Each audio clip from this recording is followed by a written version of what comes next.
Como iglesia, nosotros comenzamos una serie de mensajes sobre lo que significa entrenarnos para seguir a Cristo.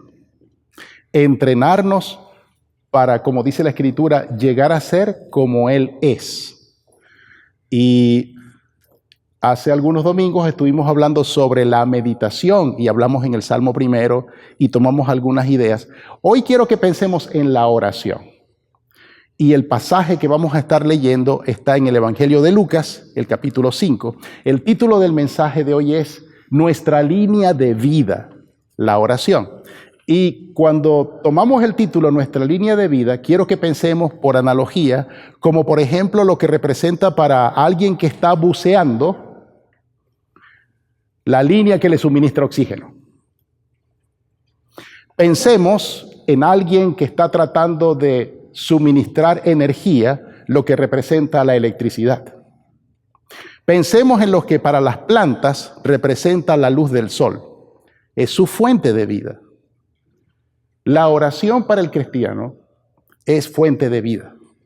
Ahora, hay algunos principios en lo que es ejercer la oración que nos conviene conocer o nos conviene recordar y sobre todo nos conviene practicar. Saben que en la Escritura hay una relación bastante íntima en las palabras que en el original se utiliza para hablar y para desierto. Cuando, por ejemplo, y le voy a pedir a Jacqueline que me ayude, cuando vemos a lo largo de toda la Escritura, pero especialmente en el Nuevo Testamento, el mensaje que Cristo revela, nos vamos a dar cuenta, si prestamos atención, sobre todo los momentos en los que se dice que Él oraba, que existe una relación muy íntima entre los momentos en que Él se apartaba a orar, los lugares que escogía para orar a solas y la palabra transformadora que Él predicaba. Pero incluso cuando vamos al Antiguo Testamento encontramos alguna cosa también muy fascinante. Encontramos, y no les voy a pedir que la repitan, encontramos que las palabras que nosotros traducimos en nuestras Biblias, y aprovecho para recordar que nosotros tenemos de nuestra Biblia en español, tenemos traducciones y tenemos revisiones. Y déjenme decirles algo, una de las cosas más extraordinarias que nosotros tenemos como regalo de Dios es la traducción de la Biblia. Déjenme decirles algo, no ha sido una cosa fácil traducir la Escritura de sus idiomas originales, hebreo, arameo y el griego del primer siglo a nuestro idioma. Porque la traducción, si lo tradujéramos literalmente utilizando una de las aplicaciones inteligentes que tenemos hoy, ¿sabe lo que pasaría? Que no entenderíamos ni papa. Porque la traducción requiere dos cosas: el conocimiento de la lengua y el contexto en que aparece en el rollo en que fue escrito. Y hoy sabemos algo que nos hace mucho bien. Las palabras que desde el hebreo antiguo se utilizaba para el desierto, para hablar, para el santuario y para recibir una palabra, tienen una misma raíz. Y cuando leemos en los evangelios el contexto en que Jesús oraba, ¿saben lo que ocurre? Que esas palabras suelen aparecer juntas. Y una cosa más, porque no los quiero aburrir con este tipo de comentarios, pero quiero que veamos cómo en la esencia de la Escritura hay un mensaje implícito para nosotros, que a veces, como solo vemos la palabra oración, se nos escapa. El libro de Números, en su nombre original, se llama Bamidbar. ¿Y saben lo que significa Bamidbar? En el desierto. Y si usted ha leído el libro de Números, se va a dar cuenta de algo muy hermoso, que todo el libro trata fundamentalmente de que todos, absolutamente todos los que eran parte del pueblo que Dios llamó, estaban en un proceso de transformación.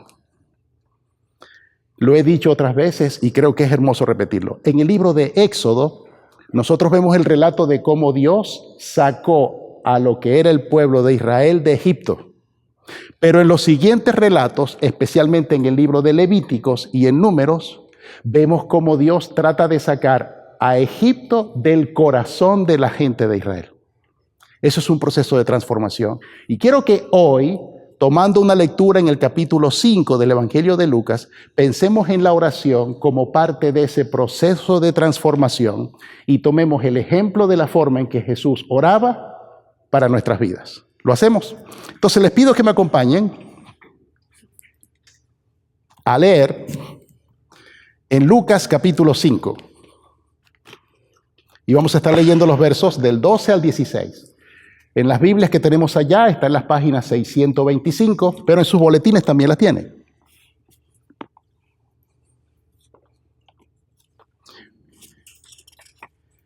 La voy a leer con ustedes del boletín, yo mismo la coloqué allí.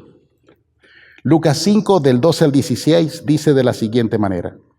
Sucedió que estando él en una de las ciudades, se presentó un hombre lleno de lepra, el cual viendo a Jesús se postró con el rostro en tierra y le rogó diciendo, Señor, si quieres, puedes limpiarme. Entonces, extendiendo él la mano, le tocó diciendo, quiero, sé limpio. Y al instante la lepra se fue de él. Y él le mandó que no lo dijese a nadie, sino ve, le dijo, muéstrate al sacerdote y ofrece por tu purificación según mandó Moisés, para testimonio a ellos. Pero su fama se extendía más y se reunía mucha gente para oírle y para que le sanase de sus enfermedades. Y ahora el texto central del mensaje en esta mañana. Mas él se apartaba a lugares desiertos y oraba. Lo primero que quiero que veamos en este pasaje es el lugar en el cual Lucas nos narra que están ocurriendo las cosas. Nos dice que en una ciudad. Cuando se nos dice que en una ciudad, no estaba hablando de un lugar pequeño, de un caserío, de un lugar donde había pocas casas. Está hablando de un lugar donde la comunidad era más grande. Jesús estaba allí, ese era el lugar. Y si conocemos o hemos tomado tiempo para leer los evangelios, entre enero, febrero y marzo de este año, la iglesia practicó el ejercicio de leer los evangelios y sé que algunos de nosotros lo hicimos.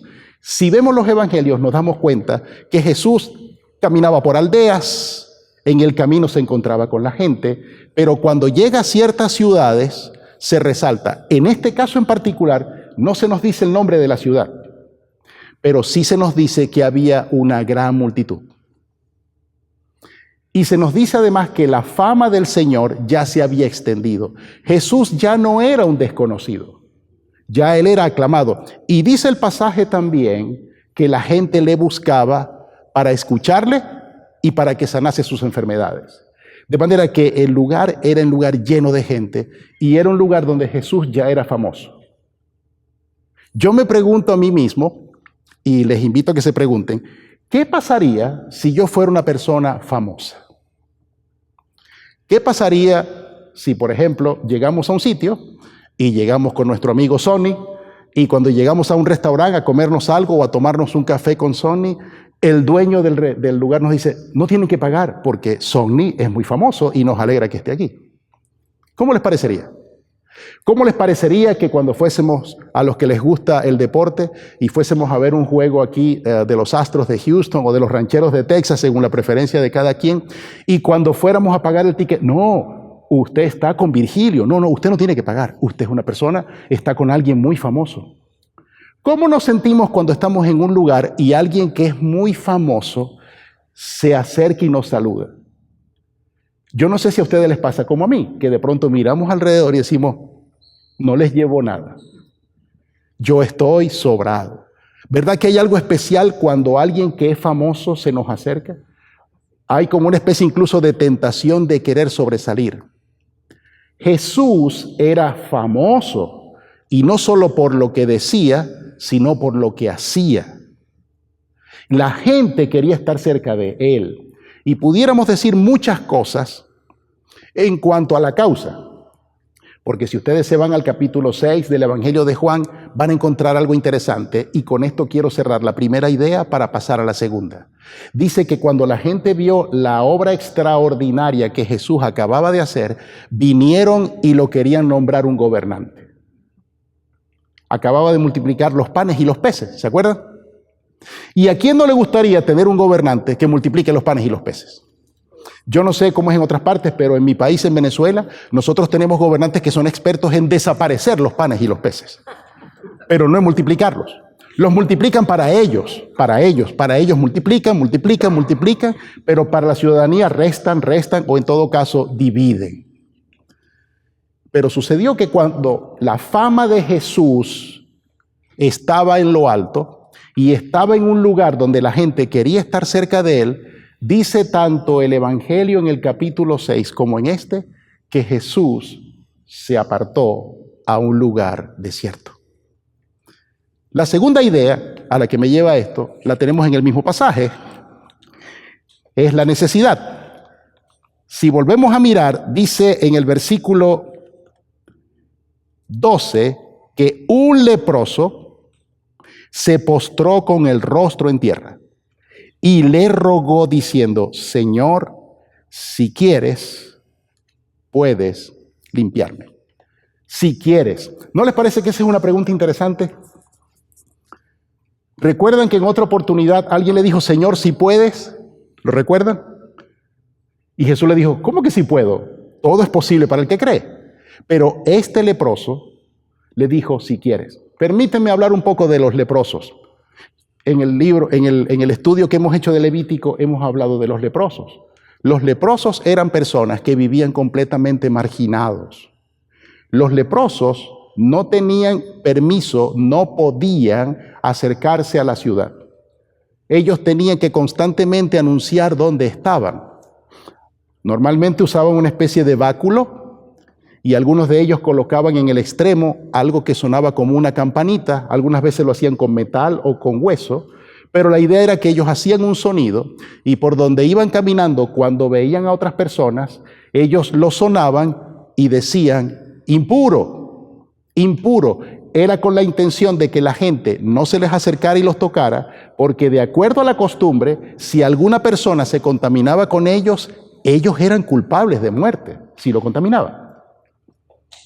Y aquí está este hombre y le dice al Señor: Señor, si quieres, límpiame. Si quieres. Había una gran necesidad.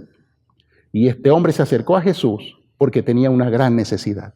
El Jesús famoso, el Jesús que no solamente era conocido por sus predicaciones, sino por los milagros que hacía, ahora se encuentra frente a una gran necesidad. Y el pasaje nos dice que él le dijo: quiero. E hizo algo que de acuerdo a la ley, ¿verdad, Andrés? Que de acuerdo a la ley era muy delicado. Dice que lo tocó. No sabemos si lo tocó acá, no sabemos si lo toca acá, no sabemos, pero lo tocó. ¿Y saben lo que ocurre? De acuerdo a la ley, en ese momento Jesús quedaba contaminado. De acuerdo a la ley. Y voy a hacer un examen a ver si los que están en los estudios bíblicos se acuerdan por cuántos días quedaba. No, yo no voy a hacer eso. Pero por 7 días tenía que quedar separado.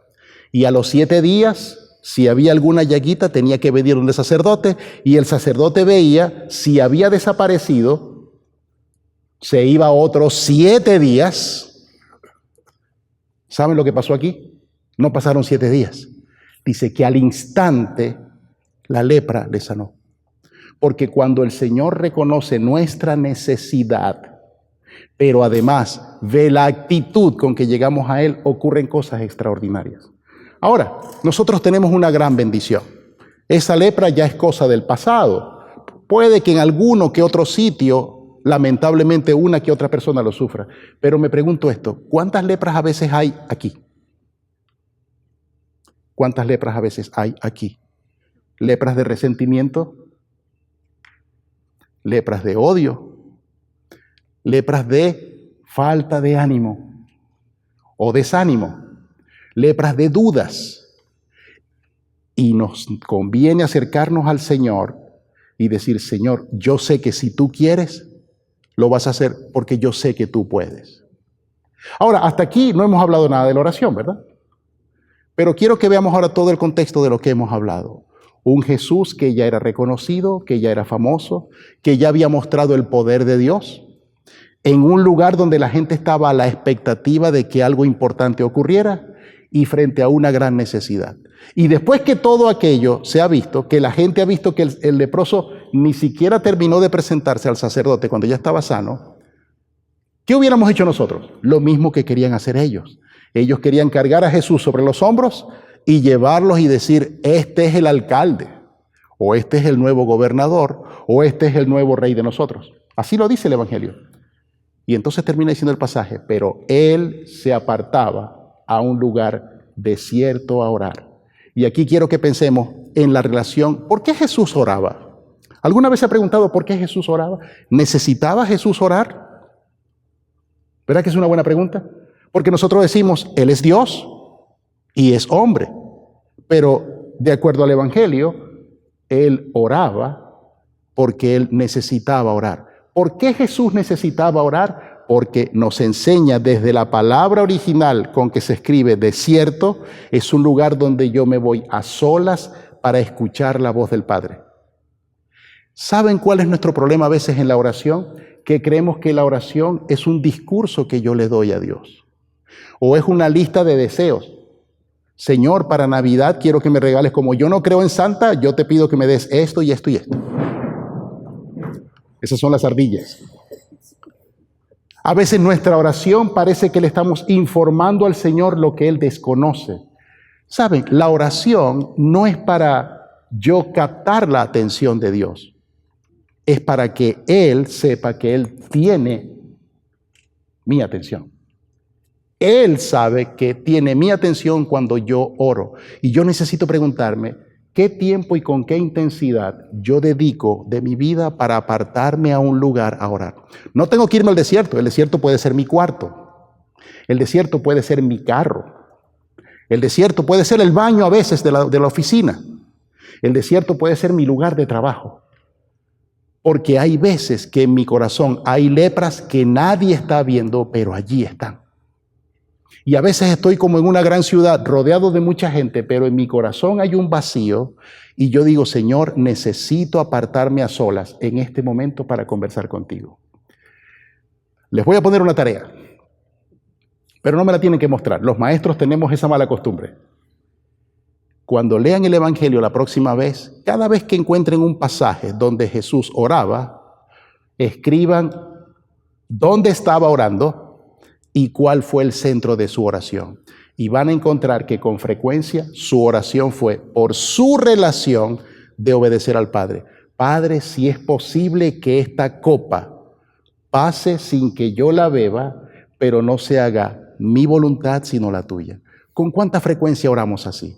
La oración es nuestra fuente de vida, es nuestra línea de vida, es el oxígeno cuando estamos en las aguas profundas de la vida, pero necesitamos entender que hay que aprender a orar conversando al Padre en la soledad de mi corazón. ¿Sabe que hay oraciones donde ni siquiera las personas que viven conmigo saben por lo que yo oré? Hay algunos de ustedes que me han compartido cosas de sus vidas personales por las que yo oro y ni siquiera las personas que viven conmigo lo saben porque son cosas secretas. Eso es privado. Eso no se comparte. Y yo lo presento. ¿Y qué le digo al Señor? Señor, si tú quieres, yo sé que tú puedes ayudar a mi hermana, a mi hermano que está pasando por esta lucha. Pero también lo hago por mí.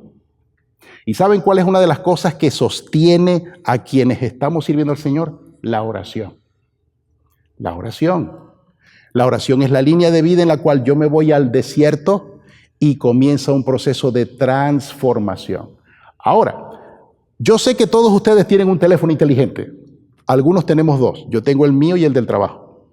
¿Verdad que cierto día de la semana, que normalmente es el fin de semana, su teléfono le pasa una información que le dice, aquí está cuántos minutos estuviste esta semana conmigo? ¿Verdad que sí? ¿Usted lo mira o le da miedo mirarlo? No me responda, piénselo hacia adentro. Cuando usted ve los minutos que pasó frente al teléfono, ¿cómo se siente? Yo trabajé un tiempo haciendo delivery. Bueno, yo no lo llamaba delivery, yo lo llamaba repartidor de felicidad, porque yo repartía comida. Y los domingos en la mañana, siempre a las 7 de la mañana, el teléfono me decía, el teléfono muy inteligente me decía cuántas horas yo había pasado mirando el teléfono. Y yo me sentía bien o no me sentía tan mal porque yo decía, bueno, yo soy un repartidor de felicidad y un repartidor de felicidad pues tiene que ver. Pero hubo un tiempo en que el Señor me promovió a otro trabajo donde ya no repartía ese tipo de felicidad, sino otro tipo de felicidad. Y no tenía necesidad de estar mirando tanto el teléfono. Pero cuando comencé a ver los minutos que pasaba, dije, Señor, algo anda muy mal conmigo. Porque esto no está bien. No porque esté mal que yo mire el teléfono, eso no tiene nada de malo. Es porque estoy invirtiendo demasiado tiempo en esto y muy poco en la oración. Y la fuente de poder en mi vida no está aquí, está en ti. Hoy en día nosotros a veces somos atacados con mucha información que termina siendo desinformación. Pero lo más peligroso es que para nosotros puede ser desconexión de mi confianza en Dios. Cuando yo tengo un problema que realmente es grave, ¿a quién recurro? A veces la oración es el último recurso, pero para el Señor era el primero. Incluso en su momento de aparente fama, cuando la gente le confiaba sus necesidades, Él nos dice aquí, José, yo me apartaba porque yo necesitaba tener comunión con mi Padre. Haz lo mismo. Y hoy yo quise traerles esta muy sencilla reflexión a modo de mensaje, como una especie de invitación a que recuperemos el sentido de la oración. ¿Sabe lo que dijo el Señor con respecto al lugar donde la gente se reunía? Él no dijo, mi casa será llamada casa de predicación. No. Tampoco dijo, mi casa será llamada casa de alabanza musical. ¿Recuerdan cómo dijo? Dijo, mi casa será llamada casa de oración. Ahora, nosotros podemos decir, sí, pero nosotros sabemos que en el pacto de la gracia, el templo del Señor no es este, sino este. Excelente. Entonces, digamos, mi casa, esta casa, es una casa de oración. ¿Qué tiempo estoy dedicando a orar? ¿Y con qué intensidad estoy orando? ¿Sabe que alguien dijo que las grandes ideas se forjan en el silencio? Hay personas que no resisten estar 5 minutos en silencio. Les voy a hacer una pregunta. ¿Cuántas veces están en un sitio y están 3 personas en una mesa y los 3 se quedan callados? ¿Saben lo que ocurre? Uno inmediatamente empieza a pensar, ¿será que dije algo malo? Y uno se empieza a mirar los zapatos, a ver si tiene un hueco en el zapato y la gente no haya cómo decírselo a uno, o empieza a mirarse la ropa. Si tiene el teléfono se mira a ver si tiene algo en el rostro porque piensa que algo no está bien y la gente guardó silencio porque no haya la forma de decírselo. O nos subimos en nuestro carro y no resistimos a estar en silencio, necesitamos poner el radio. Y si es posible lo ponemos a muy alto volumen, voy a poner alabanzas al Señor, cuando en realidad es que no soporto estar en silencio. Y la alabanza al Señor se convierte no en algo que yo hago, sino en algo que otros hacen y yo escucho. No, necesitamos entrenarnos, ejercitarnos en tomar un tiempo a solas con el Señor. Yo hoy quiero animarles de una forma muy sencilla. Cuando oremos al Señor, no necesitamos un discurso. No es interesante que el evangelista nos resalta una y otra vez que Jesús oraba, pero en este caso no nos dice por qué oró. No nos dice. Cuando vamos a la oración que el Señor le enseñó a sus discípulos, más que las palabras, les estaba enseñando la actitud de orar. La actitud. Cuando yo oro al Señor, hay quienes dicen, y es correcto, el Señor me habla por su palabra. ¿Verdad que sí? Y yo le hablo a Él por la oración. Pero hay una diferencia. Él por su palabra me habla lo que yo no sé o lo que yo necesito recordar y aprender. Pero cuando yo oro a Él, yo no le estoy enseñando nada.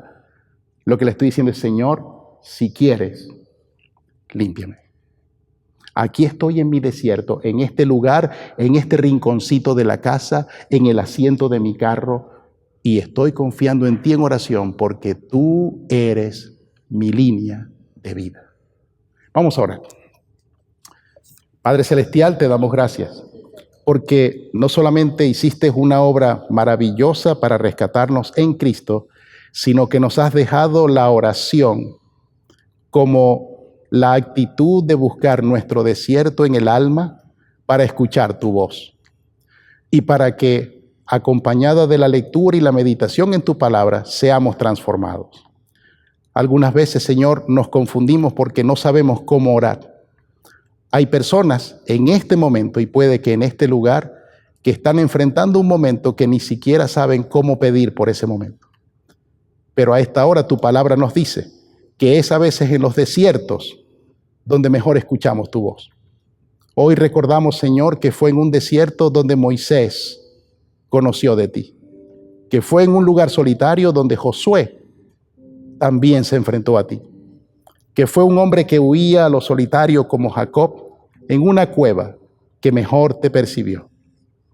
Y nosotros, Señor, hay veces que las soledades del camino no son para caernos, no son para ser derrotados, sino para que busquemos tu rostro. Y cerca de nosotros también hay personas que posiblemente están enfrentando desiertos que nosotros no sabemos. Danos ese espíritu de oración para interceder por ellos y que nuestra forma de vivir y de confiar en ti, en nuestras propias lepras, en nuestras propias debilidades, les anime a ellos a caminar su desierto, pero sabiendo que cuentan contigo.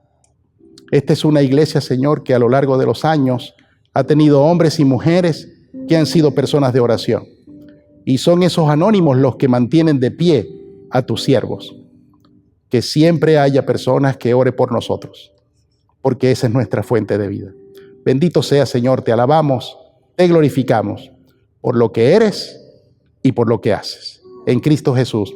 Amén.